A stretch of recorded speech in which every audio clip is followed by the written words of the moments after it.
Isang ordinaryong umaga sa Cebu noong 1991 ang tuluyang nagbago magpakailanman. Dalawang magkapatid na babae ang naglahong parang bula habang papasok sa eskwelahan at ang mundoeng kanilang ama si Ricardo Santos ay gumuho. Sa loob ng 18 taon ng kawalan ng pag-asa at pagdurusa ni isang araw ay hindi niya kinalimutan ang kanyang nga anak. Hanggang isang araw, isang sulat na walang pangalan nang nagpadala ang dumating sa kanyang mailbox. Buhay ang maanak mo. Ang isang linyang mensahe na ito, kasama ang isang maliit na harpin na may ulong kuneho, ang nagpatibok ng mabilis sa puso ni Ricardo. Ngunit ang liham na ito ay hindi lamang simulang isang muling pakikita. Ito ang umpisang pagbubunya ng isang karumal-dumal na sikretong nabaon sa katahimikan sa loob ang 18 taon at ang katotohanan ito ay higit na mas madilim at mapanganib kaysa sa kanyang inaakala. Ang kwentong inyong matutunghayan ay tungkol sa pag-ibig at pagkawala-katapangan at sakripisyo. Ipapakita nito kung gaano kalakas ang ugnayan ng isang pamilya na kayang lampasan ang panahon at distansya at kung gaano kapanganib ang paglalakbay tungo sa katotohanan. Upang samahan kami sa paglalakbay na ito, pindutin na ang subscribe button ngayon din at i-comment sa ibaba kung saan kayo nanonood. At kung nagustuhan ninyo ang video na ito, pakipindot na rin ang like button. Noong Setyembre 17, 1991, ang Barangay Guadalupe sa Cebu City ay nagsisimula ng mabihisan ng maunang tanda ng tag-ulan. Isang umaga kung saan ang natuyong dahon ng akasya ay hindi pa tuluyang nalalaglag sa ilalim ng mapuno sa isang maliit na bahay ang makapatid na sina Angela 11 taong gulang at Clara 9 na taong gulang ay naghahanda para pumasok sa eskwela gayang dati. Ate, bilisan mo na. Mapapagalitan na naman tayo ni Mrs. Reyes, kapat na late tayo pakmamadali ni Clara kay Angela. Tumingin si Angela sa kapatid mula sa salamin habang inaayos ang ribbon na kanyang uniforme, habang mas maingat niyang inaayos ang ribbon kaysa dati isang hindi may paliwanag na kabaang gumuhit sa kanyang mata. May kakaiba sa umagang iyon. Gusto niyo bang ihatid ko kayo ngayon? Tanong ng kanilang ama si Ricardo Santos 38 habang nahahanda ng almusal sa kusina. Nagtatrabaho siya sa carbon market at sa araw na iyon hindi niya kailangang pumasok ng maaga. Huwag na po tay. Kaya na po namin. Araw-araw naman po naming nilalakad, di ba, sagot ni Angela. Si Ricardo ay mag-isang pinalaki ang dalawang anak matapos pumanaw ang kanyang asawa sa isang biglaang aksidente sa jeepney 3 taon na ang nakalipas. Mahal na mahal niya ang kanyang nga anak, ngunit dahil kailangan niyang magtrabaho ng mahabang oras para sa kanilang ikabubuhay, palagi siyang nakakaramdam ng pagkukulang. Lalo na si Angela, ang panganay na sa murang edad, ay ginampanan na ang pagiging ina sa kanyang nakababatang kapatid. Kahit na nag-alangan si Ricardo nang biglang tumunok ang telepono. Isang apurahang tawag mula sa isang kasamahan sa palengke. May biglang inspeksyon ng mapaninda at kailangan niyang madaling pumasok. Okay lang po kami, te. Kami na po ang bahala, sabi ni Angela sa tonong punong kumpiyansa. Hinaplos ni Ricardo ang ulo ngang maanak at nagmamadaling umalis ng bahay. Hindi niya kailanman inakala na iyon na ang huling beses na makikita niya ang kanyang dalawang anak. Clara, handa na ba ang bag mo? Tanong ni Angela habang naksusuot ng sapatos sa may pintuan. Tumango si Clara, ngunit napansin ni Angela na may idinadagda pa ito sa loop ng kanyang bag. Nang tatanungin na sana niya, bumulong si Clara sikreto. Umalis sila ngang bahay bandang 6:40 ng umaga. Ang eskwelahan ay mga 15 minuto lamang kung lalakarin. Gayang dati habang dumadaan sila sa maliit na sari-sari store sa kanto, si Aling Teresita na laging bumabati sa kanila ay nagwawali sa harap ng kanyang tindahan. Angela, Clara, papasok na ba kayo sa eskwela? Masayang bati ngang matanda. Opo, Aling Teresita, mag-aral po kami ng mabuti, masiglang sagot ni Clara. Noon napansin ni Angela ang isang dipamilyar na itim na L300 van na nakaparada sa harap ng tindahan. Pakiramdam niya ay may nagmamasid sa kanila mula sa lupngang sasakyan kaya't sa isang iglap mas hinihpitan niya ang hawak sa kamay ni Clara. At bakit tanong ni Clara? Aray wala bilisan na lang natin. Nagmamadali silang naglakad mas mabilis kaysa karaniwan. Pagpasok nila sa isang maliit na eskinita na may mangga puno isang shortcut patungo sa eskwelahan. Narinig ni Angela ang tunog ng makina na sumusunod sa kanila. Ang itim na van. Clara takbo sigaw ni Angela. Ngunit huli na ang lahat. Biglang huminto ang van sa kanilang harapan at dalawang lalaking nakaitim na face mask ang mabilis na bumaba. Nangyari ang lahat sa isang iglap. Susubukan sanang sumiga ni Clara ngunit isang malaking kamay ang tumakip sa kanyang bibig. Buong lakas na nanlaban si Angela ngunit hindi niya kinaya ang lakas ng mga lalaki. Bitawan niyo siya, bitawan niyo, ang kapatid ko, sigaw ni Angela. Sa sandaling iyon nakita ni Angela ang isang kakaibang tattoo sa pulsuhan ng isang lalaki. Isang imaheng dragon na kalaunan ay malalim na tatatak sa kanyang alaala. Ang makapatid ay kinalatkat papasok sa sasakyan.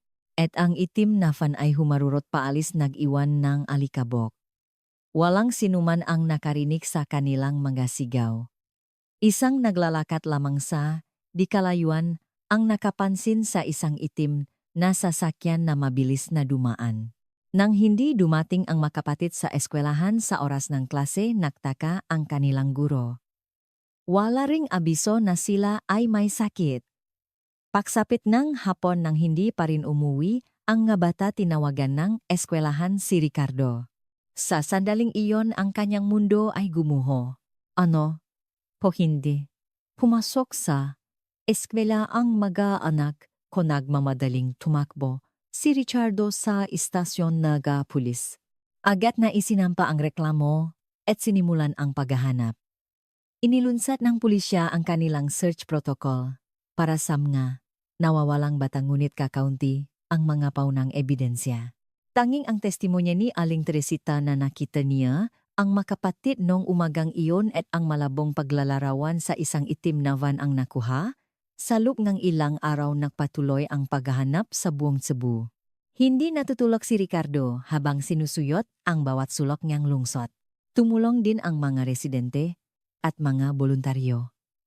Ngunit sina Angela at Clara ay naglahong parang bula. Diyos ko, ang mga anak ko po, lumuhod at nanalangin si Ricardo sa harap ng istasyon ng pulis. Ang kasong pakawala ay naging pambansang balita. Nakilala ito bilang pakawalang magkapatid na Santos sa Cebu at nakuha ang atensyon ng media ngunit walang anumang tiya na lead na lumabas. Hindi isinantabi ng pulisya ang posibilidad ng kidnapping for ransom ngunit walang anumang hininging kapalit. Lumipas ang 1 buwan, 2 buwan ngunit walang pagbabago. Habang lumilipas ang panahon, nabawasan ang mga naghahanap at humupa ang interes ng media. Ngunit ang sakit na nararamdaman ni Ricardo ay hindi nabawasan. Pinanatili niyang hindi ginalaw ang silid ng kanyang nga anak at gabi-gabi pumapasok siya sa walang laman na kwarto, tinititigan ang kanilang nga larawan habang umiyak. Sana hinatid ko na lang kayo. Noong umagang iyon sana ako na lang ang nahatid sa inyo. Pagkalipas ng 6 na buwan, opisyal na binawasan ng pulisya ang saklaw ng investigasyon. Pagkalipas ng 1 taon, ilang maimbestigador ang nagsimulang magsabi sa hindi opisyal na paraan na maliit na ang sansang malutas ang kaso, ngunit hindi sumuko si Ricardo. Linggo-linggo siyang bumibisita sa istasyon ng pulis para magtanong kung may progreso at patuloy siyang nagdidikit ng mamising posters ng kanyang nga anak sa buong Cebu. Pagkalipas ng 3 taon, pumuti na ang buhok ni Ricardo at nawala na ang sigla sa kanyang nga mata. Pagkalipas ng 5 taon, pinayuhan na siyang nga tao sa paligid na tanggapin na ang katotohanan at magpatuloy sa buhay. Ngunit hindi niya sila pinakinggan. Ang kanyang buhay ay walang ibang kahulugan kundi ang hanapin ang kanyang mga anak. Pagkalipas ng 10 taon noong 2001, opisyal na inilipat ng pulisya ang kaso sa Unsolved Archives. Noong gabing iyon sa unang Pagkakataon. Nalasing si Ricardo at sumisigaw sa kalye tinatawag ang pangalan ng kanyang mga anak. Angela Clara nasaan na? Kayo hinahanap kayo ni tatay. Patuloy na lumipas ang panahon at noong 2009, 18 taon matapos ang insidente, dumating ang araw na iyon. Ang simoy ngang hangin sa Cebu ay katulad ng araw na iyon. Isang araw ngang Setyembre habang ang natuyong dahon ay nakalat sa kalsada, isang sobre ang nasa loop ng mailbox ni Ricardo. Walang pangalan ng nakpadala, walang selyo. May nag-iwan nito ng personal. Pagbukas niya ngang sobre isang luma at nakatuping papel at isang mali na bagay ang laman, sa papel isang linya lang ang nakasulat. Buhay ang maanak mo. Maghintay ka sa Ben sa harap ngang LRT Monumento Station Exit 3, Setyembre 17, 3:00 ngapon. At ang mali na bagay sa lubang sobre ay ang hairpin na hugis kunyeho na laging dala-dala ni Angela. Naramdaman ni Ricardo ang panginginig ng kanyang makamay. 18 taon. 18 taon na ang lumipas mula nang huli niyang makita ang mukha ng kanyang maanak. Habang mahigpit niyang hinahawakan ang hairpin sa kanyang palat, tumusok ang matulis na tainga ng kuneho sa kanyang balat, ngunit hindi niya naramdaman ang sakit. Mas matinding sakit pa ang tinis niya sa loob ng napakatagal na panahon. Buhay sila. Paulit-ulit na binasa ni Ricardo ang linya sa sulat. Mainit na luha ang dumaloy sa kanyang mga mata. Pag-asa at takot, saya at pagdududa ang naghalo-halo sa kanyang dibdib. Setyembre 17 ang mismong araw na nawala ang kanyang mga anak. Nakataon lang ba o si Nadia? Nag-isip si Ricardo kung dapat ba niyang tawagan ang pulis. Ngunit sa loob ng 18 taon, ano ba ang nagawa nila sa huli? Nagpasya siyang pumunta ng mag-isa. Kailangan niyang sumakay ng eroplano papuntang Maynila para makarating sa monumento. Habang nasa biyahe mula Cebu papuntang Maynila, libu-libong isipan ang bumabagabag sa kanya. Ano na kaya ang itsura ng maanak ko? Buhay pa ba talaga sila? O isa lang itong malupit na biro? Nang lumapag ang eroplano sa Maynila, maputla ang mukha ni Ricardo. Ilang beses niyang tiningnan ang kanyang relo. 2:30 Pascal lang. Mga 30 minuto pang biyahe papuntang monumento, sakay na taxi. Sumakay siya ng taxi at hindi man lang nakaupo ng mayos, mahigpit ang kapit sa hawakan habang nakatayo sa traffic. Monumento na po, sir. Nagsimulang bumilis ang tibo ng puso ni Ricardo. Basang-basang ang pawis ang kanyang ngapalat. Pagdating sa istasyon, mabilis niyang hinanap ang exit 3. Sa harap ng exit may isang maliit na espasyo kung saan may ilang nga bangko. Huminga ng malalim si Ricardo at tiningnan ang paligid. 2:55 gram hapon. May 5 minuto pa. Umupo siya sa isang bangko at nagsimulang maghintay. Malamig ang ihip ng hangin. Eksaktong 3:00. At lumipas pa ang 5 minuto, 10 minuto. Lumalaki ang kaba ni Ricardo. Baka nakamali siya ng lugar o baka isa lang itong malupit na biro ng kung sino. Nun may narinig siyang boses mula sa kanyang likuran. Mr. Ricardo Santos, gulat na lumingon si Ricardo. Isang lalaking nasa kalagitnaan na 50s ang nakatayo doon. Muha siyang pagod at ang kanyang mamata ay may bakas ng malalim na kalungkutan. Opo, ako nga po. Kayo po ba? Ako si Mateo Cruz. Ako ang nakpadalang sulat. Sa isang iglap umakyat ang galit ni Ricardo. Tumayo siya at hinawakan ang kwelyong lalaki. Nasaan ang nga anak ko? Sabi mo buhay sila, nasaan sila? Dahan-dahang inalis ni Mateo ang nga kamay ni Ricardo. Kumusta po? Ipaliwanag ko po ang lahat. Pero hindi po ito ang tamang lugar. Pumunta po tayo sa malapit na coffee shop. Pumasok ang dalawa sa isang tahimik na coffee shop sa tapat. Naupo sila sa isang sulok at huminga ng malalim si Mateo. Una sa lahat, kailangan kong humingi ng tawad sa sakit na idinulot ko sa inyo. Hindi na nakatiis si Ricardo. Huwag na po kayong magpaligoy-ligoy. Diretsuhin niyo na po ako. Nasaan ang anak ko? Kinuha ni Mateo ang isang lumang fotoalbum mula sa kanyang bag. Pagbukas niya tumambat sa mga mata ni Ricardo ang malarawan nina Angela at Clara. Ngunit hindi ito ang malarawan nila nung nawala sila. Ito ay malarawan ng dalawang dalagita. Ito. Ano? Tunangingini ang kamay ni Ricardo. Opo. Ang nga anak ninyo. Ang nga litratong ito ay kinunan nga 8 taon na ang nakalipas. Kinuha ni Ricardo ang nga litrato at tinitigan ng maigi. Walang duda. Sina Angela at Clara iyon. Ang kanilang ngangiti ang kanilang nga mata lahat ay kamuha nga anak sa kanyang alaala. Ngunit kasabay nito sila ay mga estranghero. Buhay ba sila nanginginig ang boses ni Ricardo? Nanahimik si Mateo ng matagal at dahan-dahan tumango siya. Opo, buhay po sila. Pero ano nasaan sila gusto ko na silang makita ngayon din. Pumikit si Mateo at nagpatuloy. Medyo komplikado po. Bago ko simulan ang kwentong ito may kailangan po kayong malaman. Dati po akong miyembro ngang sindikatong dumukot sa mga anak ninyo. Namutla ang muha ni Ricardo. Tumayo siya. At muling sinunggaban si Mateo. Nakting-inan ang matusalub na coffee shop. Kayo ang kumuha sa mga anak ko hindi nanlaban, ipaliwanag ko po ang lahat. Binitiwan ni Ricardo ang nanginginig niyang kamay. Dahan-dahan siyang naupo, ngunit hindi nawala ang kanyang pagiging alerto. Maingat na nagpatuloy, si Mateo. 18 taon na ang nakalipas nagtrabaho po ako para sa isang illegal adoption syndicate na tinatawag na Sikaran ng Agila. Dinudukot namin ang nga bata at inayos ang kanilang pag-ampon sa ibang bansa. Parang hihimatayin si Ricardo. Sa ibang bansa opo, ang nga anak ninyo ay ipinadala sa Amerika. Isang mabigat na katahimikan ang gumalot sa kanila. Dumaloy ang luha sa mamata ni Ricardo. Mahirap tanggapin ang katotohanan ng lumaki, ang kanyang mga anak sa ilalim ng ibang mga magulang sa ibang bansa.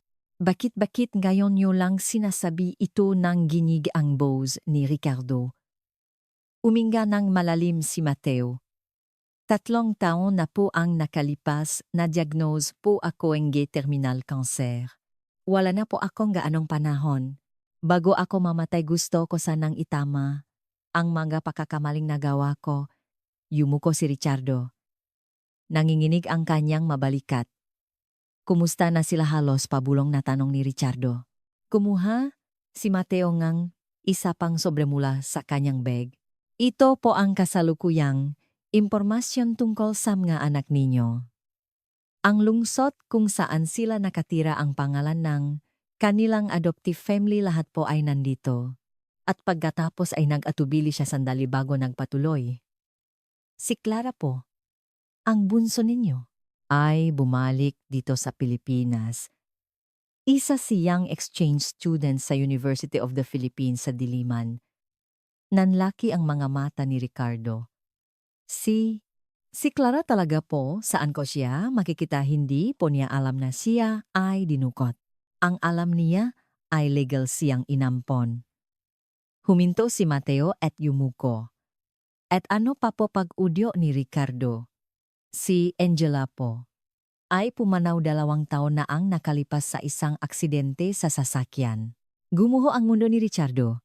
Ang kanyang panganay na anak ang laging responsible at nag-alaga sa kanyang kapatid ay wala na pala sa mundong ito. Tinakpan niya ang kanyang mukha at humagulgol. At may isa pa po akong kailangang sabihin maingat na sabi ni Mateo. Si Clara po ay bibiyahe papuntang Cebu ngayong Sabado. Hinahanap niya ang kanyang nga pinakmulan. Tulala si Ricardo habang pinagmamasdan ang mga tanawin na dumadaan sa bintana ng eroplanong pabalik ng Cebu. Lumilipas ang mga luntiang kabundukan ngunit wala siyang makita. Ang kanyang isip ay puno nga iniisip tungkol kay Clara. Ang kanyang anak na ngayon ay mas komportable na sigurong mag-Ingles kaysa mag-Tagalog paano niya haharapin ang estrangherang ito. Ang sobrang ibinigay ni Mateo ay naglalaman ng lahat ng impormasyon tungkol kay Clara. Ang kanyang pangalan sa Amerika ay Sophia Wilson. Lumaki siya sa Minneapolis, Minnesota, sa isang pamilya ng doktor. Kasalukuyan siyang nag-aaral ng International Relations sa Princeton University. Hindi itinago sa kanya ng kanyang bagong nga magulang ang kanyang pagiging Pilipino. Sa halip iginalang pa nila ito, kaya si Clara o Sofia ay dumating sa Pilipinas bilang exchange student upang hanapin ang kanyang nga pinakmulan. Sinusubukan pa rin niyang hanapin ang kanyang mga kamag-anak sa Cebu na alala ni Ricardo ang huling sinabi ni Mateo. Alam ni Clara na siya ay mula sa Cebu ngunit hindi niya alam na siya ay dinukot. Ang alam niya ay ipinaampon siya ngang kanyang matunay na magulang dahil sa kahirapan. Lumapag ang eroplano sa Mactangen Cebu International Airport. Mabigat ang mga paa ni Ricardo habang pauwi. Sa loob ng 18 taon, hindi siya lumipat ng bahay. Pinanatili niya ang lahat para kung sakaling bumalik, ang kanyang maanak mahahanap nila ang kanilang tahanan. Pagbukas niya ngang pinto sa harap isang maalikabok na sala ang sumalubong sa kanya. Ang silit ng kanyang maanak ay nanatiling ganun pa rin. Sa kama ni Angela, naroon pa rin ang paborito niyang manikang kuneho. Sa mesa ni Clara, naroon pa rin ang drawing na ginawa niya. Kinuha ni Ricardo ang manika ni Angela. Ang katotohanan ng hindi na siya babali, mapakailanman, ay nadulot ng mainit na luha sa kanyang mamata. Ang ila anak huli na si tatay, hindi niya naitanong kay Mateo kung saan nakalibing si Angela. Marahil ay sa isang lugar sa Amerika. Makakabisita kaya siya doon para magalay ngang bulaklak sa puntot ngang kanyang anak. Ang pag-iisip nito ay nagdulot ngang sakit na parang pinupunit ang kanyang dibdib. Pumunta si Ricardo sa kusina. Sa ref may isang boteng gin. Nagsalin siya at ininom ito ng isang lagok. Ang mapait na likido ay dumaloy sa kanyang lalamunan ngunit hindi nito nabawasan ang sakit sa kanyang puso. Kinabukasan ng umaga maagang gumising si Ricardo at nagsimulang maglinis ng bahay. Sa unang pagkakataon sa loop, ng 18 taon pinunasan, niya ang alikabok sa silid ng kanyang nga anak. Naglagay siya ng bagong kumot at nilaphan ang nga kurtina. Para bang uwi na si Clara. Alam niya base sa impormasyong ibinigay ni Mateo na bibisita si Clara sa Cebu ngayong Sabado bukas. Ngunit hindi siya sigurado kung saan niya ito makikita o kung dapat ba niya itong makita. Kung bigla siyang lalapit at sasabihing, "Ako ang tatay mo," ano kaya ang magiging reaksyon niya, tanong ni Ricardo sa sarili.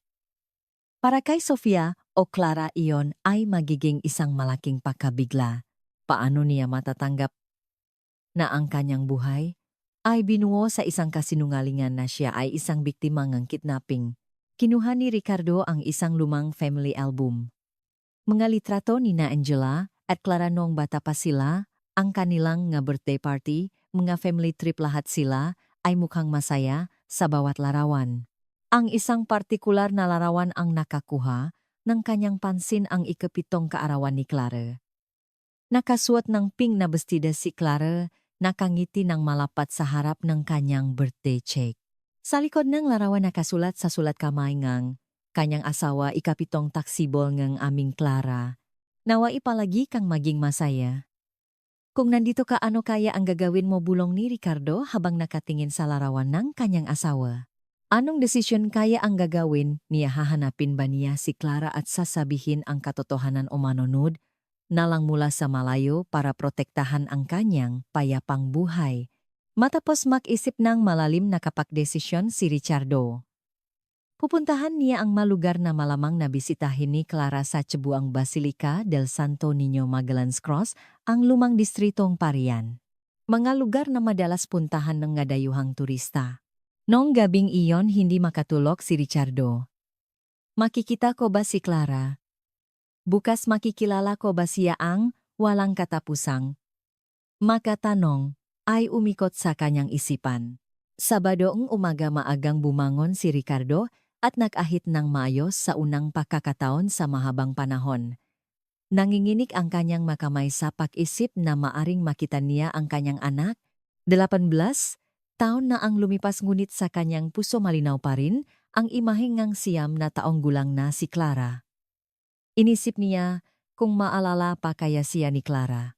Siyam na taong gulang siya nang dukutin kaya't posibleng mayroon pa siyang mga alaala. Ngunit sa pag-adjust sa bagong buhay sa Amerika, maring lumabo na ang maka-alalang iyong. Pumunta si Ricardo sa paligid ng Magellan's Cross. Sabado ng umaga ngunit marami ng bisita. Umupo siya sa isang bangko malapit sa pasukan at pinakmasdan ang nga dumadaan.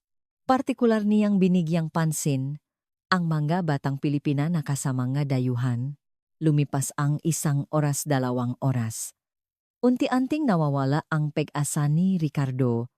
Baka hindi darating si Clara sa Cebu ngayon. O baka nandito na siya ngunit bumibisita sa ibang lugar. Nang papalapit na ang tanghalian, nakaramdam siya ang gutom ngunit ayaw niyang umalis sa kanyang pwesto. Noon isang grupo nga kabataan ang pumasok sa entrance. Karamihan ay mga dayuhan at sa gitna nila ay isang babaeng mukhang may lahing Asyano. Bumilis ang tibok ng puso ni Ricardo. Mahaba ang itim na buhok ng babae at ang kanyang ngiti ay tila pamilyar. Ngunit malayo siya. Para makasiguro, dahan-dahan siyang naglakad papalapit sa kanila. Narinig niyang nagpapaliwanag ang babae sa kanyang magkakaibigan sa Tagalog. Matatas ang kanyang Tagalog ngunit may bahagyang dayuhang aksen. Ito po ang krus na itinayo ni Ferdinand Magellan noong 1521. Sinasabing dito ginanap ang unang binyak sa Pilipinas. Nang marinig ni Ricardo ang kanyang boses, may kung anong kumurot sa kanyang dibdib. Iba ang boses na iyon sa boses ng batang si Clara ngunit mayroon itong pamilyar na tono. Lumapit pa siya. Sa sandaling iyon lumingon ang babay at naktama ang kanilang mga mata. Natigilan si Ricardo. Ang kanyang mga mata ang hugis at kislap nito walang duda iyon ang mga mata ni Clara. Ang mamatang iyon na minana niya sa kanyang ina hindi niya kailanman malilimutan. Saglit siyang tiningnan ni Clara o Sofia at ngumiti. Isang magalang na ngiti para sa isang estranghero. Para sa kanya si Ricardo ay isa lamang ordinaryong Pilipinong tiyuhin, gumuho ang puso ni Ricardo. Hindi siya nakilala. Hindi niya alam kung ano ang gagawin. Kakausapin ko ba siya o manunut na lang mula sa malayo? Noon may nahulo mula sa bag ni Sofia. Isang maliit na notebook. Agad na yumuko si Ricardo at pinulot ito.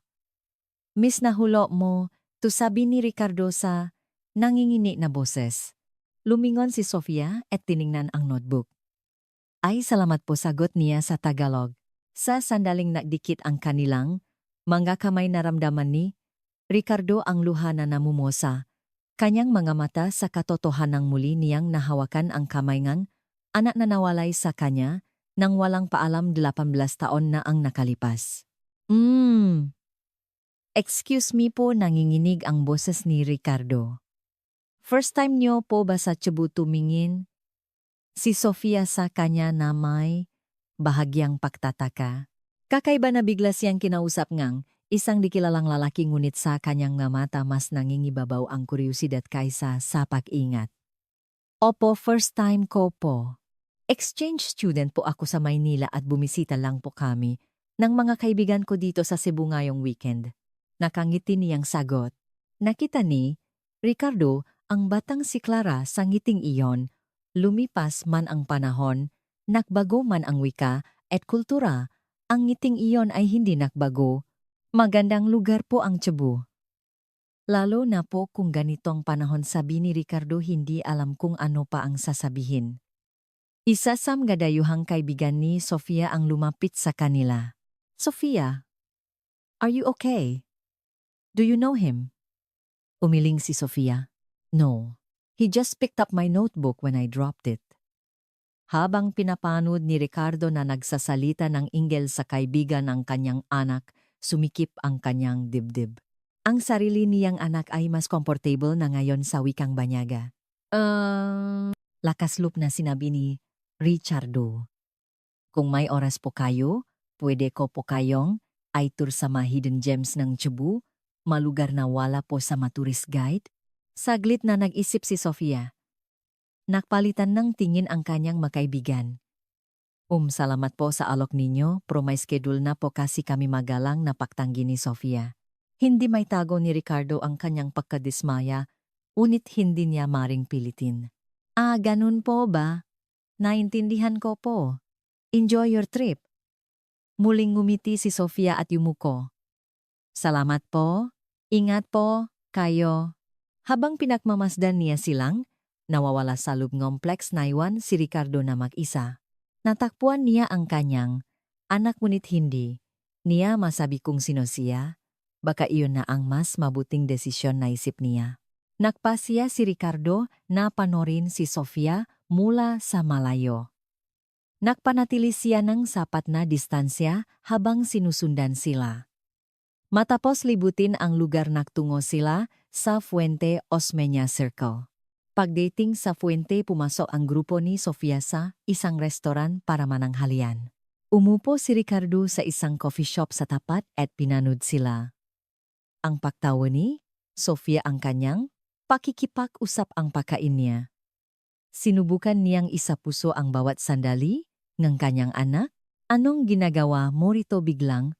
May tumapik sa balikat ni Ricardo. Gulat siyang lumingon at nakita si Mateo. Anong ginagawa mo rito gulat na tanong ni Ricardo. Umupo si Mateo sa harap ni Ricardo at mahinang nagsalita. Binabantayan ko rin po si Sofia. At kayo rin po. Tiningnan ni Ricardo si Mateo nang may pag-ingat. Bakit ka nandito? Bakit mo pa rin siya binabantayan? May lungkot sa mga mata ni Mateo? Inaasahan ko pong may intindihan ninyo. Ako ang sumira sa buhay niya. Kaya gusto ko lang pong masiguro na ligtas siyang makakabisita sa kanyang sinilangan. Nanahimik si Ricardo sandali. Galit siya kay Mateo ngunit alam din niyang kung hindi dahil sa kanya hindi na niya muling makikita si Clara. Sasabihin mo ba sa kanya ang totoo? Maingat na tanong ni Mateo. Tumingin si Ricardo sa labas ng bintana kay Sofia na tumatawa. Hindi ko alam. Muha siyang masaya ngayon. May karapatan ba akong sirain ang kaligayahan niya? Huminga ng malalim si Mateo. Kayo po ang ama niya. Kayo po ang pinakanakmamahal sa kanya. Kayo po ang dapat magdesisyon. Tahimik nilang pinanot si Sofia at ang kanyang mga kaibigan na matapos kumain at lumabas. Pumara sila ang taksi para sa kanilang susunod na destinasyon. Saan kaya sila pupunta? Bulong ni Ricardo. Kinuha ni Mateo ang isang maliit na papel mula sa kanyang bulsa. Ayon po sa nalaman ko, bibisitahin nila ang Parian Heritage Monument ngayong hapon. At huminto siya sandali. Tapos kinakabahang tanong ni Ricardo. Bukas po may espesyal siyang lugar na pupuntahan. Ang mismong eskinita kung saan siya dinukot noong 1991. Bumilis ang tibok ng puso ni Ricardo. Paano mo nalaman yan? Yumuko si Mateo. Alam po niya na inampon siya. At gusto niyang hanapin ang huling lugar na malabo niyang naalala. Sinabi po sa kanya ng kanyang adoptive parents na siya ay mula sa Barangay Guadalupe, Cebu. Ipinost ni Sofia ang kanyang travel plans sa social media at nakita ko po naguluhan si Richardo. Kung pupunta siya sa lugar kung saan siya dinukot, may maalala kaya siya? Baka bumalik ang trauma ng nakaraan. Anong oras siya pupunta dun? Bukas tanong ni Ricardo. Mga 10 ngol-ngol po ngang umaga, sagot ni Mateo. Nakapagdesisyon si Ricardo. Bukas doon ko siya kakausapin at sasabihin ko ang lahat. Tiningnan siya ni Mateo ng may pag-alala. Sigurado po ba kayo malaking dago po iyon para sa kanya? 18 taon akong naghintay? Hindi na ako makapaghintay pa? May determinasyon sa boses ni Ricardo. Nung gabing iyon hindi makatulog si Ricardo. Paulit-ulit niyang inisip kung ano ang sasabihin niya kay Clara, kung paano niya sisimulan. Kinuha niya ang isang lumang litratong pamilya mula sa drawer. Isang litratong isang masayang pamilya na may 4 na miyembro. Dumating ang umaga. Maagang gumising si Ricardo at nagbihis ng maayos. Luma na ang kanyang suite ngunit malinis itong naplansa. Hawak ang litratong pamilya at ang herpin na kuneho ni Clara umalis siyang bahay. Pagdating niya sa eskinita sa Guadalupe wala pa si Sofia. Dahan-dahang nilakat ni Ricardo ang daan kung saan huling naglakat ang kanyang maana 18 taon na ang nakalipas. Malaki na ang ipinagbago ngang eskinita. Mas malalaki na ang mapuno at mas malapat na ang daan. Ngunit ang alaala ay nananatiling sariwa. Dito sila nawala bulong ni Ricardo. Nun sa di kalayuan nakita, niya si Sofia na naglalakat ng mag-isa. Dahan-dahan siyang naglalakat habang tinitiknan ang paligid. Para siyang may hinahanap. Huminga ng malalim si Ricardo at lumapit sa kanya. Hello. Maingat siyang nagsalita. Mukhang nagulat si Sofia at tiningnan siya. Kayo po yung kahapon sa Magellan's Cross. Hindi ako nagkataon lang na nandito. Nanginginig ang boses ni Ricardo. Nakbago ang ekspresyon ni Sofia tila nagingat. Anong ibig niyong sabihin? Kinuha ni Ricardo ang litratong pamilya mula sa kanyang bulsa. Nakikilala mo ba ang batang babae sa litratong? Ito nag-alangang kinuha ni Sofia ang litrato. Nanlaki ang kanyang mamata. Ang batang babae sa larawan ay walang dudang kamuha niya. At ang isa pang babae sa tabi niya ay tila pamilyar din. Ano to? Nanginginig ang boses ni Sofia. Inilahat ni Ricardo ang herpin na kuneho. Naalala mo ba to laging daladala mo to? Ni Clara. Simulang manginig ang magamay ni Sofia. Sa kanyang mga mata naghalo ang pakalito at takot. Sino po kayo bakit niyo po ipinapakita sa akin ang ito? Hindi na napigilan ni Ricardo. Ako si Ricardo Santos. Ako ang tatay mo. Namutla ang mukha ni Sofia. Tiningnan niya si Ricardo na may ekspresyong hindi makapaniwala. Humangin sa pagitan ng maapuno nililipad ang maatuyong dahon ngunit parabang huminto ang oras sa pagitan nilang dalawa. Anong kalokohan? Yan sabi ni Sofia sa nanginginig na boses. Alam kong ampon ako pero ang mga magulang ko. Sinabi nila na legal akong inampon sa pamamagitan ng isang ahensya. Nabarahan ang lalamunan ni Ricardo. Hindi niya alam kung paano ipararating ang nakagigimbal na katotohanan ito sa kanyang anak, Clara o Sofia. Hindi iyan ang totoo. Noong Setyembre 17, 1991, sa mismong daan na ito dinukot kakasama nga ate mong si Angela. Instinktibong umatras si Sofia. Nahulog sa lupa ang litratong hawak niya. Hindi totoo yan.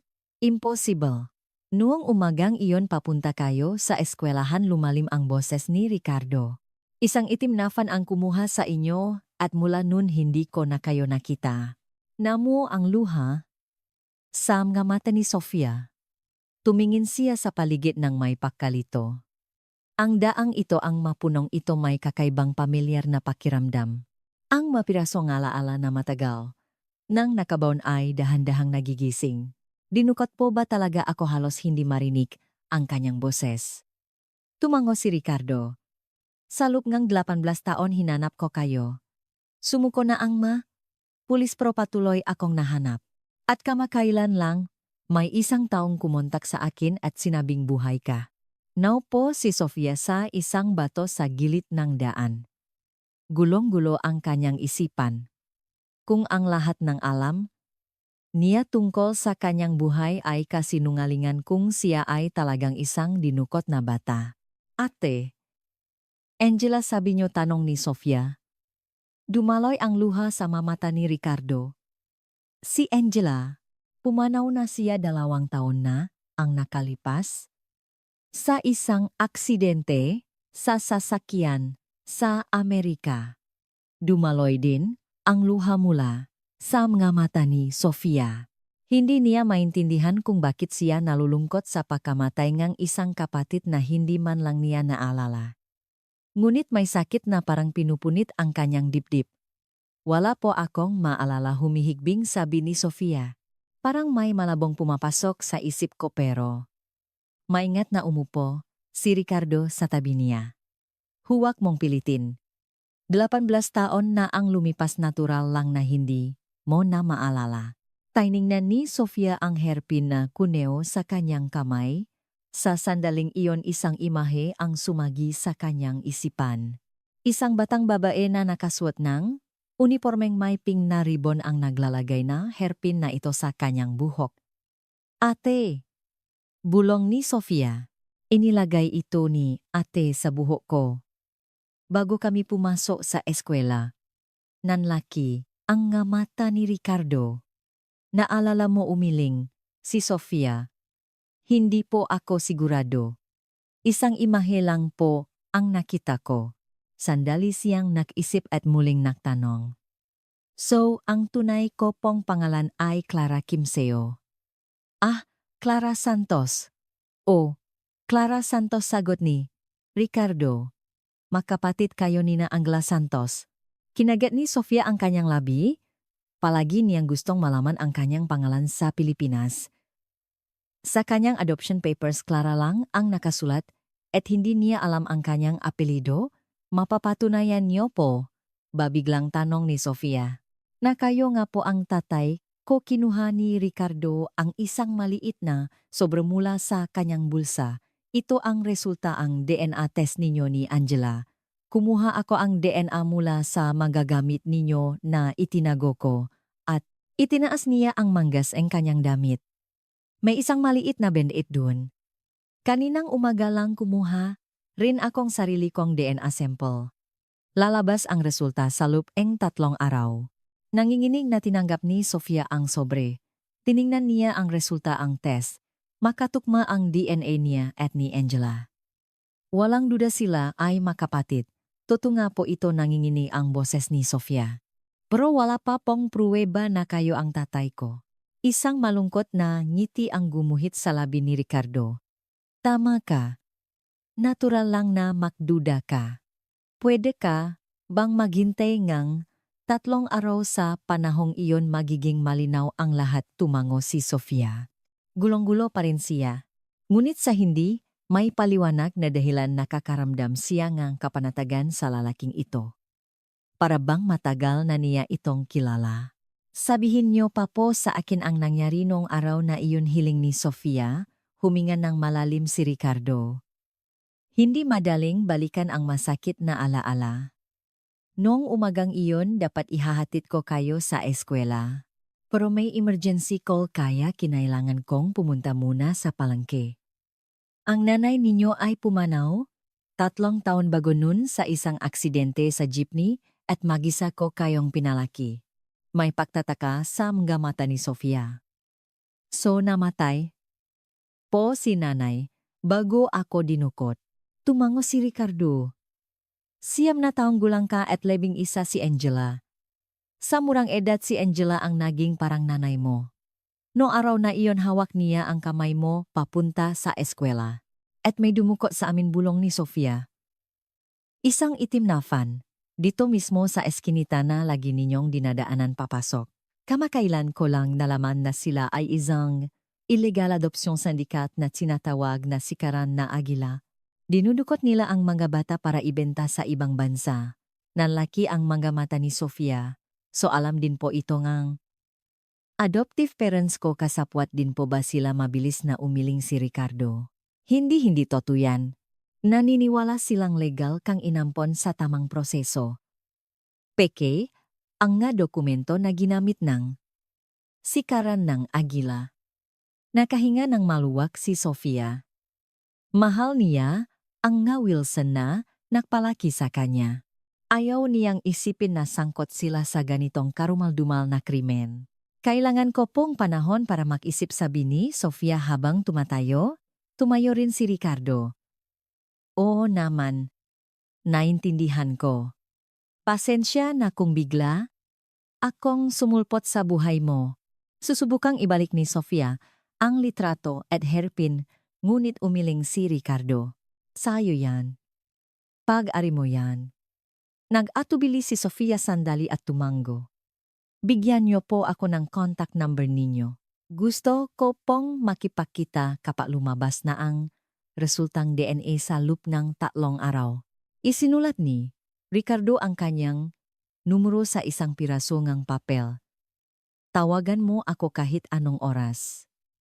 Naghintay ako ng 18 taon kaya kong maghintay ng ilang araw pa. Kinuha ni Sofia ang papel at dahan-dahang tumalikod. Pagkatapos ng ilang hakbang muli, siyang lumingon kay Ricardo. Mayroon po ba akong mapaborito noong bata akong mga bagay na hindi ko na naalala? Muling namuo ang luha sa mga mata ni Ricardo. Mahilig kang mag-drawing. Pinupuno mong drawing ang mapader ngang bahay kaya napapagalitan kang nganay mo. At gustong-gusto mo ang strawberry milk. Araw-araw kailangan mong uminom ng isang pack. Nanaki ang mamata ni Sofia. Hanggang ngayon po paborito ko pa rin ang strawberry milk. At gusto ko sanang mag-major sa fine arts. Pero pinili ko ang international relations dahil iyon ang gusto ng mga magulang ko. Isang kakaibang koneksyon ang namagitan sa kanila. Sa kabilangan 18 taon at pagkakaiba sa kultura tila hindi nagbago ang esensya ni Clara. Kailangan ko na pong umalis, sabi ni Sofia. Naghihintay na po siguro ang mga kaibigan ko. Tumango si Ricardo. Mag-ingat ka. At, pwede ba tayong makita ulit bago ka bumalik? Saglit na nag-isip si Sofia at ngumiti. May oras po ako bukas ng hapon. Pwede po tayong makita sa coffee shop sa May Fuente Osmeña Circle ng 4:00. Isang ngitingang kaligayahan ang gumuhit sa mukha ni Ricardo. O sige. Bukas 4:00 hapon. Tumango si Sofia at tumalikod. Habang pinagmamasdan niya ang papalayong anyong kanyang anak sa eskinita, ang puso ni Ricardo ay punong pag-asa at takot. Bumalik na ang kanyang anak. Ngunit hindi na siya ang batang, si Clara na kilala niya. Siya na si Sofia Wilson. Isang dalagang lumaki sa Amerika na may bahagyang accent sa kanyang Tagalog, isang ganap na ibang tao. Ngunit sa kabila nito nakikita pa rin ni Ricardo ang kanyang anak sa kanya. Ang kanyang ngiti, ang kanyang nga mata, ang kanyang nga kilos, lahat ay nagpapaalala sa kanya kay Clara. Nakawi ka na Clara, anak bulong ni Ricardo hanggang sa mawala sa paningin ang anyo ni Sofia. Pabalik ni Sofia sa kanyang hotel room, napopo siya sa kama. Ang kanyang isip ay puno ngang magugulong kaisipan. Tanang mula sa bintana ang cityscape ng Cebu, ngunit ang kanyang nga mata ay nakatutok sa herpin na kuneho sa kanyang kamay. Dinukot bulong niya, hindi makapaniwala. Hanggang ngayon alam ni Sofia na siya ay inampon mula sa isang mahirap na pamilyang Pilipino para sa isang mas magandang buhay. Iyon ang kanyang pagkakakilanlan, ang kwentong kanyang naintindihan at tinanggap. Ngunit kung lahat ng iyon ay kasinungalingan, kinuha niya ang kanyang cellphone mula sa bag at tinawagan ang kanyang adoptive parents sa Amerika. Pagkatapos ang ilang ring, isang mainit na boses ang sumagot. Sofia, honey, how are you? How's Cebu? Nabarahan ang lalamunan ni Sofia. Hindi niya alam kung paano ipaliwanag ang sitwasyon. Mom, I'm really confused right now. Isang nag-alalang boses ang narinig niya mula sa kabilang linya. What's wrong, sweetie? Pinuntahan ko po yung lugar kung saan daw ako nakatira dati. Tapos may nakilala akong lalaki. Nanginginig ang boses ni Sofia. Sabi niya siya raw ang tunay kong ama at dinukot daw po ako. Isang mahabang katahimikan ang sumunod sa kabilang linya. At sa wakas nagsalita ang kanyang adoptive mother sa mabigat na boses. Sofia, please be careful. Don't just believe him. We adopted you through a legitimate agency. All the papers were legal. We didn't know anything. Nagtaka si Sofia. Mom, what do you mean? What didn't you know? Muling katahimikan. To be honest, we started having suspicions a few years ago. There were some irregularities in your adoption process. But we loved you so much, we decided to just let it go. Bumilis ang tibok ng puso ni Sofia. So, alam niyo po na baka dinukot ako?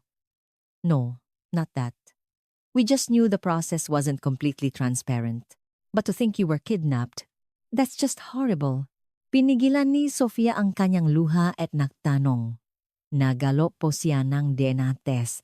Lalabas daw ang resulta sa loob kang 3 araw. Did you take the test? Nag-aalalang tanong kanyang ina. Hindi pa po. Sabi niya kumuha na raw siyang sarili niyang sample kaninang umaga. At ipinakita niya sa akin. Ang resulta na tugma ang DNA ko at ng kapatid ko raw na si Angela. Kapatid Sofia, we were never told you had a sister. Huminga ng malalim si Sofia. Hindi ko rin po alam. Pero sabi niya, kasama ko raw po siyang dinukot. At namatay na raw po siya sa isang car accident 2 taon na ang nakalipas. Narinig niya ang pagigbingang kanyang ina sa kabilang linya.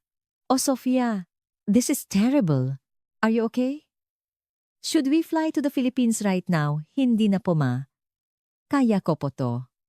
Gusto ko lang pong malaman ang toto. Sagot ni Sofia. Pagkatapos ng tawak lumapit si Sofia sa bintana at pinakmasdan ang ilaong tsubu sa gabi. Ito raw ang kanyang sinilangan. Hindi pa rin kapani-paniwala. Sa kanyang isipan patuloy na may mga malabong piraso ngang alaala na lumilitaw at nawawala. Bigla kinuha niya ang kanyang laptop mula sa bag at siniark ang 1991. Cebu Sisters, kidnapping case. Ilang segundo lang lumabas sa screen ang lumang artikulong balita. Setyembre 17, 1991. Ang magikapatid na sina Angela Santos 11 at Clara Santos 9 ay nawawala habang papasok sa eskwela sa barangay Guadalupe, Cebu City. Napatakip ngang bibig si Sofia sa pakabigla. Kasama sa mga artikulo ang mga litrato nila nung bata pa. Walang duda sila ang mga batang babae sa litratong ipinakita ni Ricardo. Habang binabasa niya ang mga artikulo na laman niya kung gaano kapursigido ang kanyang ama sa paghahanap sa kanila at kung paano unti-anting binawasan ng pulisya ang investigasyon. Oh my God, bulong ni Sofia. Dumaloy ang luha sa kanyang pisngi. Noon tumunog ang telepono sa kanyang kwarto. Isang tawag mula sa hotel front desk. Miss Wilson, you have a visitor in the lobby. A Mr. Mateo Cruz. Nagulat si Sofia. Hindi niya narinig ang pangalang iyon. I'm sorry, who Mr. Mateo Cruz, ma'am. He says it's very urgent. Saglit na nag-isip si Sofia. Okay. I'll be down in 5 minutes. Mabilis siyang nagilamos, inayos ang sarili at bumaba sa lobby. Sa lobby may isang lalaking nasa 50s ang nakaupo. Nang makita niya si Sofia, agad siyang tumayo. Miss Sofia. O dapat kong sabihin Clara, nanginginig niyang sabi. Tiningnan siya ni Sofia nang may paingat. Sino po kayo? Yumuko ng malalim ang lalaki. Ako po si Mateo Cruz. Ako po ang nagsabi kay Mr. Ricardo Santos tungkol sa inyo. Nanlaki ang mamata ni Sofia. So kayo po yung sa sindikato? Opo. Miyembro po ako ang sikaran ng Agila, mahinang sabi ni Mateo. At isa po ako sa mga sanggot sa pagdukot sa inyo at sa inyong kapatid. Instinktibong umatras si Sofia. Galit at takot ang bumalot sa kanya. Paano niyo ako nahanap? Tatawag? Akong pulis. Itinaas ni Mateo ang kanyang mga kamay para pakalmahin siya. Pakiusap, makinig po muna kayo. Wala po akong balak na saktan kayo. Nandito po ako para humingin ng tawad sa kasalanan ko. Tumingin si Sofia sa paligid. May ibang tao sa lobby ng hotel kaya't naramdaman niyang ligtas siya. Magsalita po kayo. Pero madalian lang. Huminga ng malalim si Mateo. May terminal cancer po ako. Wala na akong gaanong panahon. Bago ako mamatay, gusto kong pagbayaran ang lahat ng krimen na kinasangkutan ko. Kaya, hinanap ko si Mr. Ricardo Santos at sinabi ko sa kanya ang tungkol sa inyo. Tiningnan siya ni Sofia nang may pagdududa. Bakit niyo po ako pinuntahan? Gusto ko pong personal humingi ng tawad sa inyo. At nag-atubili siya sandali bago nagpatuloy. At mayroon pa po kayong dapat malaman, mga bagay na hindi alam ni Mr. Santos. Bumilis ang tibok ng puso ni Sofia. Anong nga bagay po tumingin si Mateo sa paligid at bumulong? Hindi po angkop na pag-usapan dito. Pwede po, ba sa hotel cafe, nag-isip si Sofia. Pwede ba niyang pakatiwalaan ang lalaking ito? Ngunit gusto niyang malaman ang katotohanan, ang buong katotohanan. Sige. Pero sa lugar na maraming tao lang tayo mag-usap. Lumipat sila sa cafe sa ground floor ng hotel. Pumili si Sofia ngang isang table sa sulok ngunit nasa lugar pa rin kung saan makikita sila ngang ibang mga customer. Ano po ang gusto ninyong sabihin, tanong ni Sofia? Uminom na isang lahok na kape si Mateo at nagsimula. Una sa lahat gusto kong sabihin sa inyo ang tungkol sa kapatid ninyo. Si Angela po, hindi po talaga siya namatay sa isang aksidente. Namutla ang mukha ni Sofia. Ano? Anong ibig niyong sabihin? 2 taon na po ang nakalipas, nalaman ni Angela ang kanyang nakaraan. Nalaman niya na dinukot siya at bumalik siya sa Pilipinas para alamin ang katotohanan. At nanginginig ang boses ni Mateo, pinatay po siyang si Karang nga gila. Nanginginig ang kamay ni Sofia, umiling siya hindi makapaniwala. Hindi impossible.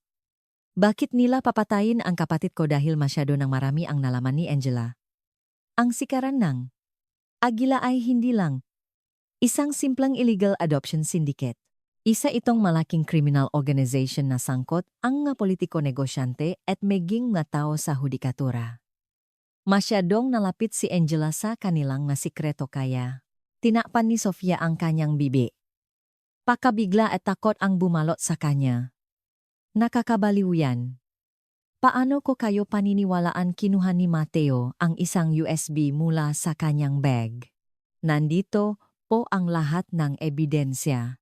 Ang ma-files na nakolekta ni Angela ang listahan ng mga miyembro ng sikaran ng Agila, ang kanilang mga criminal records, lahat po ay nandito. Ipinakatiwala ito sa akin ni Angela bago siya mamatay. Tiningnan ni Sofia ang USB habang nanginginig ang kanyang makamay. Ang kanyang isip ay gulong-gulo at puno ng tanong. Sa ilalim ng malabong ilaw ng kafe, ang mukha ni Mateo ay puno ang anino. Paano po kayo nahanap ni Angela, tanong ni Sofia sa mahinang boses. Huminga ng malalim si Mateo. Ang kanyang mukha ay may malalalim na kulubot at ang kanyang mata ay may bakas kang pagsisisi. 2 taon na ang nakalipas, sinuri ni Angela ang kanyang adoption papers at may napansin siyang kakaiba. Hindi ito tumutugma sa normal na proseso. Sinimulan niyang alamin ang kanyang nakaraan at sa huli ay bumalik siya sa Pilipinas. Huminto si Mateo para uminom ng kape at alalahanin ang nangyari. Sa loob ng 18 buwan mag-isa siyang nag-imbestiga. Sinundan niya ang lahat ng lead hanggang sa makarating siya sa Cebu at nakataong natagpuan niya ako. Nung panahong iyon umalis na ako sa sikaran ng Agila, pero may koneksyon pa rin ako sa kanila. Kinumbinsi ako ni Angela na magbigay ng impormasyon at makasama naming sinimulang alamin ang mga sikretong sindikato. Namu ang luha sa mga mata ni Sofia. Habang siya ay masayang nag-aral sa Amerika, ang kanyang kapatid ay mag-isang lumalaban para sa katotohanan. Pero bakit hindi niyo ako kinontak? Bakit hindi niyo sinabi? Kay tatay nagdilim ang tingin ni Mateo. Ayaw ni Angela na malagay ka sa panganib. At ganun din para kay Mr. Ricardo. Plano niyang sabihin ang totoo sa pamilya kapag nakuha na niya ang lahat ng ebidensya. Hindi makapaniwala si Sofia. Ang kapatid na hindi man lang niya nakilala ay tiniis ang ganoong panganib para protektahan siya. So paano si Angela? Nabarahan ang lalamunan ni Mateo. Nalaman ng sikaran ng Agila ang tungkol kay Angela. Sinundan nila siya at sa huli, hindi niya matapos ang sasabihin. Ngayon ay lubos nang naiintindihan ni Sofia. Hindi namatay sa aksidente ang kanyang kapatid. Pinatay siya habang hinahanap ang katotohanan. Gumuho ang puso ni Sofia. Sino-sino ang gumawa nun? Nanginginig sa galit ang kanyang boses? Tumingin si Mateo sa paligid. Makapangyarihan pa rin silang maataw hanggang ngayon. Mga politiko, piskal, negosyante. Maging isang mataas na opisyal ng pulisya ay kasama. Ang lahat ng ebidensyang nakalap ni Angela ay nasa USB na ito. Tiningnan ni Sofia ang USB. Hindi ito isang simpleng storage device. Ito ang pamana ng kanyang kapatid na ipinaglaban niya hanggang kamatayan. Hindi ko alam kung ano ang gagawin ko dito. Tiningnan ni Mateo si Sofia nang may seryosong ekspresyon. Nasa sa iyo na ang desisyon. Pwede mong dalhin ang ebidensyang ito sa pulisya o sa media. Pero kung gagawin mo iyon, malalagay ka rin sa panganib. O, nagatubilis siya. O ano po paudo ni Sofia? O pwede mo na lang itong kalimutan at bumalik sa Amerika. Bumalik sa iyong ligtas na buhay. Tiningnan ni Sofia si Mateo nang may galit sa kanyang mamata. Isinakripisyo nga, kapatid ko ang kanyang buhay para sa katotohanan. Paano ko ito tatalikuran? Isang mapait na ngiti ang gumuhit sa labi ni Mateo? Ganyan din siguro ang sasabihin ni Angela. Makamuha kayo. Nag-isip siya sandali at idinakdak. Pero huwag kang padalos-dalos. Hindi sila ordinaryong kriminal. Sila ay mataong may kapangyarihan at pera. Huminga ng malalim si Sofia. Hanggang ngayon ang kanyang buhay ay payapa at ligtas. Isang komportableng buhay sa Amerika, mapagmahal na adoptive parents, isang magandang kinabukasan. Ngunit ngayon nasa sangangdaan siya. Babalik ba siya sa ligtas na buhay o haharapin ang panganib para ilabas ang katotohanan? Sabihin niyo pa po sa akin ang tungkol kay Angela, sabi ni Sofia, na tila nakapagdesisyon na. Anong klaseng tao po siya? Isang malungkot na ngiti ang sumilay sa mukha ni Mateo. Napakagiting at matalino ni Angela. Mula pagkabata, raw siya na ang nagpoprotekta sa iyo. Noong dinukot kayo buwang, tapang siyang lumaban para protektahan ka. Isang malabong alaala ang sumagi sa isipan ni Sofia. Isang itim na van mga siga at ang pakiramdam na may yumayakap sa kanya ng mahigpit. Ate, maging sa Amerika napakatibay niya. Nagtapos siya sa Harvard Law School at naging isang human rights lawyer. Palagi siyang tumutulong sa mga naapi. Namuo ang luha sa mga mata ni Mateo at palagi kaniyang hinahanap. Naaalala niya na mayroon siyang nakababatang kapatid at ipinangako niya sa sarili na isang araw ay hahanapin kaniya. Dumaloy ang luha sa mga mata ni Sofia. Napuspos ang kanyang puso sa kaalamang ganun kadakila ang kanyang kapatid. At kasabay nito isang malalim na kalungkutan ang naramdaman niya dahil hindi man lang niya ito nakilala. May mga litrato po ba ni ate sa USB? Nanginginig niyang tanong. Tumango si Mateo. Marami. Ang kanyang paglaki, ang kanyang buhay sa kolehiyo. At ang mga ebidensya ng kanyang pagsisikap na hanapin ka. Mahigpit na hinawakan ni Sofia ang USB. Ito ang tanging paraan para mapalapit siya sa kanyang kapatid. Kailangan kong ilabas ang totoo. Hindi ko pwedeng talikuran ang ipinaglaban ng kapatid ko hanggang kamatayan. Tiningnan siya ni Mateo nang may pag-alala. Sigurado ka ba napakadelikado ng daang ito? Sigurado po ako. Pero hindi ko po ito kaya nang mag-isa, sagot ni Sofia. Dapat? Ko po bang? Sabihin ito kay tatay, kay Ricardo Santos. Nag-isip si Mateo sandali. May karapatan si Mr. Santos na malaman. Pero malalagay din siya sa panganib. Pag-isipan mong mabuti. Nagpasya si Sofia na bumalik sa kanyang hotel room. Kailangan niyang suriin ang mga files ni Angela at planuhin ang kanyang susunod na hakbang. Kailangan ko na pong umalis. Titingnan ko po ang laman ng USB at magdedesisyon kung ano ang gagawin ko kapag nakita ko na si tatay bukas. Tumango si Mateo. Mag-ingat ka. At huwag mong sasabihin kahit kanino ang tungkol sa pakikita nating ito, baka may mga matang nakmamasid sa iyo. Biglang kinilabutan si Sofia. Tumingin siya sa paligid ngunit mga ordinaryong customer lang ang nasa cafe. Nagmamatiyak po sa akin aktibo pa rin ang sikaran ng agila. Alam nila kung ano ang ginawa ni Angela at malamang alam din nilang nandito ka sa Pilipinas babala ni Mateo sa mahinang boses. Dahan-dahang tumayo si Sofia. Nanginginig ang kanyang mabinti. Biglang naging mapanganib ang mundo sa kanyang paningin. Kailangan ko pong paraan para makontak kayo. Isinulat ni Mateo ang kanyang numero sa isang maliit na papel at ibinigay sa kanya. 24,7 po akong pwedeng tawagan. Anuman ang mangyari, tumawag ka. Kinuha ni Sofia ang numero at inilagay sa kanyang bulsa at maingat na itinago ang USB sa loob ng kanyang bag. Nakpalam siya kay Mateo at naktungo sa elevator. Pabalik sa kanyang kwarto, maingat na nilock ni Sofia ang pinto at isinara ang mga kurtina. Binuksan niya ang kanyang laptop at isinaksak ang USB. Lumitaw sa screen ang dosa-dosa ng mga folder. Mga folder na may panggalang photos, personal at iba pa. Unang binuksan ni Sofia ang photos folder. Sa loob nito nakaayos ayon sa pesa ang litrato ni Angela. Mula pagkabata hanggang sa pagiging isang ganap na dalaga. Huminto ang hininga ni Sofia habang tinititigan ang litrato ni Angela bilang isang adult. Mahabang itim na buhok, matatalinong mga mata, at isang matatak na ekspresyon. Kamukha niya ito ngunit kasabay nito ay mas malakas at mas determinado ang dating. Sa isang litrato si Angela ay nakasuot ng graduation gown sa Harvard Law School. Sa tabi niya ang kanyang nakangiting adoptive parents.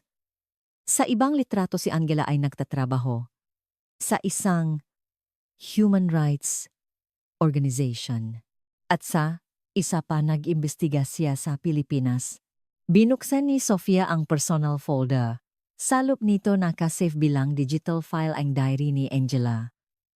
Ang pinakabagong entry ay isinulat 1 linggo bago siya mamatay. Nakuha ko na sa wakas ang lahat ng ebidensya. Ang lahat ng krimen ng sikaran, agila, lahat ng sangkot na pangalan. Ang natitira na lang ay ang ligtas na may pasa ang impormasyong ito. Pero pakiramdam ko sinusundan na nila ako. Parang wala na akong gaanong panahon. Klara kung nababasa mo ito, pasensya na. Pasensya na kung hindi ka kaagad nahanap ni ate. Dumaloy ang luha sa mga mata ni Sofia. Sumikip ang kanyang dibdib sa kaalamang hanggang sa huling sandali ini isip siya ni Angela. Hindi siya kailanman kinalimutan ng kanyang ate. Palagi siyang hinahanap. Ate, humihikbing hinaplos ni Sofia ang litrato ni Angela sa screen ng laptop. Ako na ang magpapatuloy. Tatapusin ko ang sinimulan mo. Kinabukasan ng umaga halos hindi natulog si Sofia habang sinusuri ang laman ng USB ni Angela. Namumula ang kanyang mamata at pagod ang kanyang katawan, ngunit ang kanyang puso ay mas matatak kaysa dati. Pinakmasdan niya ang sikat nga araw sa bintana ng hotel at huminga ng malalim. Ang USB ay naglalaman ng napakaraming data tungkol sa mga aktibidad ng sikaran ng agila. Ang listahan ng mga batang dinukot nila at iligal na ipinaampon sa iba't ibang bansa hanggang sa kasalukuyan, ang pangalan at ebidensya laban sa mga matataas na opisyal na sangkot money laundering records, lahat ay detalyadong nakatala.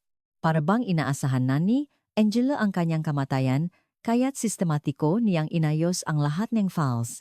Mabilis na naligo at nagbihis si Sofia. May usapan sila ni Ricardo ngang 4:00 hapon ngunit may kailangan pa siyang gawin bago iyon. Natuklasan niya ang isang mahalagang bagay sa mga tala ni Angela. Ang huling taong nakilala ni Angela bago siya mamatay ay hindi si Mateo kundi isang journalist na nangangalang Marco Reyes, isa siyang investigative reporter para sa Cebu Chronicle at kasama niya si Angela sa pag-imbestiga sa mga katiwalya ng sikaran ng agila. Pumarang ng taksi si Sofia mula sa lobby ng hotel at nagtungo sa opisina ng Cebu Chronicle. Sa loob ng taksi palagi siyang lumingon sa likod, ang babala ni Mateo ay umalingaw sa kanyang tainga. Baka may mga matang nagmamasid sa iyo. Ngunit wala namang sasayang sumusunod sa kanila.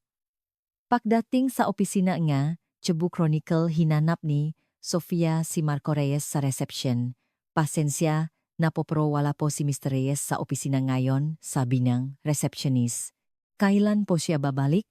Kailangan ko po siyang makausap tungkol sa isang mahalagang bagay, nagmamadaling tanong ni Sofia. Mukhang hindi comfortable ang receptionist. Naka long-term leave po si Mr. Reyes. Hindi po namin alam kung kailan siya babalik.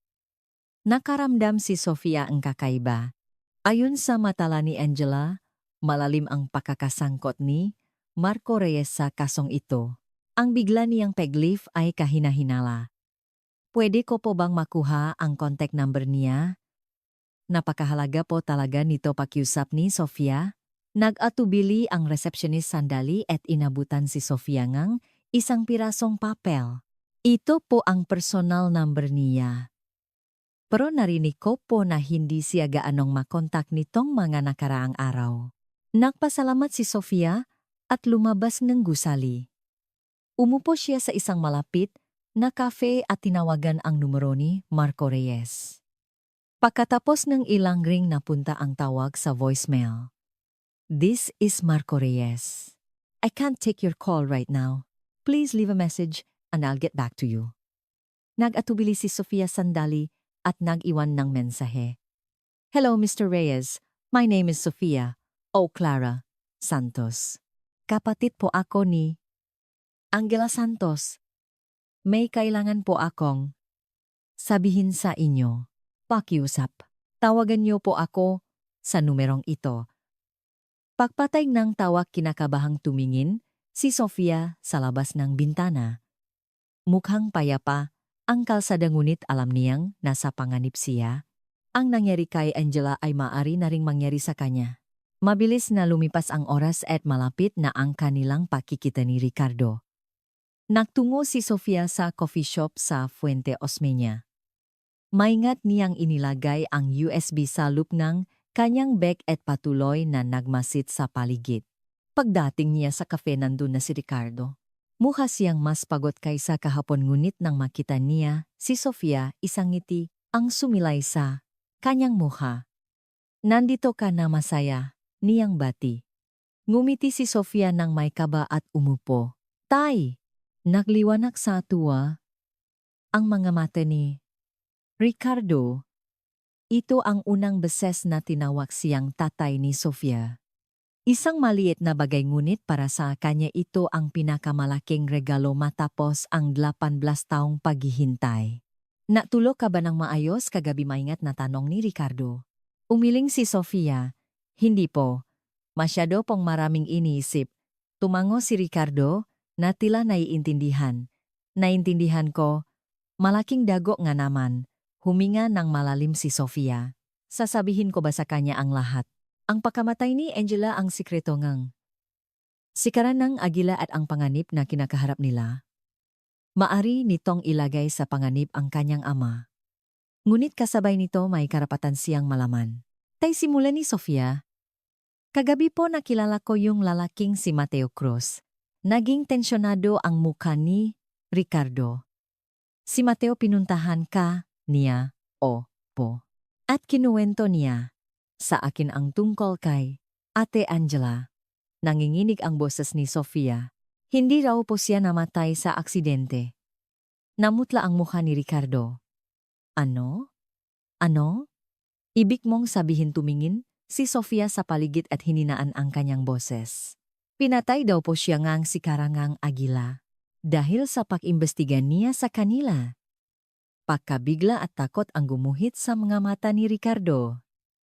Hindi siya makapagsalita at ibinigay niya po ito sa akin. Kinuha ni Sofia ang USB mula sa kanyang bag at ipinakita kay Ricardo. Nandito po ang lahat ng ebidensya, ang nga files na nakolekta ni ate. Nanginginig na kinuha ni Ricardo ang USB. Totoo ba yan, opo? Sinuri ko po buong gabi. Isang dakilang tao po si Ate Te. Isinakripisyo niya ang kanyang buhay para ilabas ang katotohanan.